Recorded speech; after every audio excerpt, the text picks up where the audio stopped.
Initialement prévue à Abidjan en octobre dernier, la conférence mondiale de l'UPU, l'Union postale universelle, se tient finalement à Genève. La psychose causée par le virus Ebola a eu raison de la Côte d'Ivoire, mais seulement en partie, puisque le pays a gardé la présidence de la rencontre et c'est au Premier ministre Daniel Kablan-Duncan qu'est revenu cet honneur. Cette conférence, selon le directeur général de l'UPU, Bichar Hussein, vise à examiner les tendances mondiales du secteur. Pour sa part, le Premier ministre Daniel Kablan-Duncan a invité les pays membres de l'Union à saisir l'opportunité des technologies de l'information pour adapter l'offre postale aux populations. Ces technologies apportent des solutions innovantes et indispensables au développement harmonieux de l'humanité.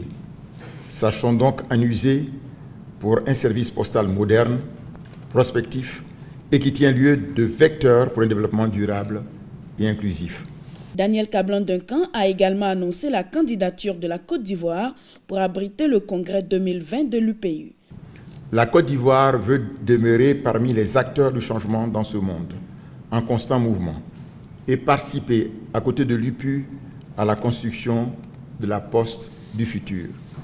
C'est dans ce cadre que la Côte d'Ivoire, après les deux rendez-vous manqués, à savoir le congrès mondial de l'UPU en 2004 et la conférence stratégique de l'UPU en 2014, et comme je le disais tantôt, découragement n'est pas ivoirien, la Côte d'Ivoire, dis-je, serait très heureuse et honorée d'accueillir le congrès mondial de l'UPU en 2020. Dans un message vidéo, le secrétaire général de l'ONU, Ban Ki-moon, a témoigné son soutien à cette conférence stratégique.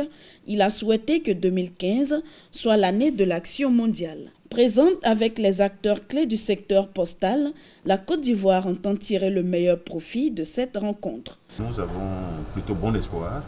Et puis il faut savoir que le commerce électronique a permis aujourd'hui aux postes du monde entier, d'avoir une deuxième vie. Il n'y a pas de raison que ce ne soit pas le cas en Côte d'Ivoire. 800 délégations prennent part à cette conférence stratégique de 2 jours qui fera le point de la stratégie quadriennale de Doha 2013-2016, considérée comme la feuille de route de l'avenir du secteur et dont l'objectif est de faire de la poste une composante essentielle de l'économie mondiale.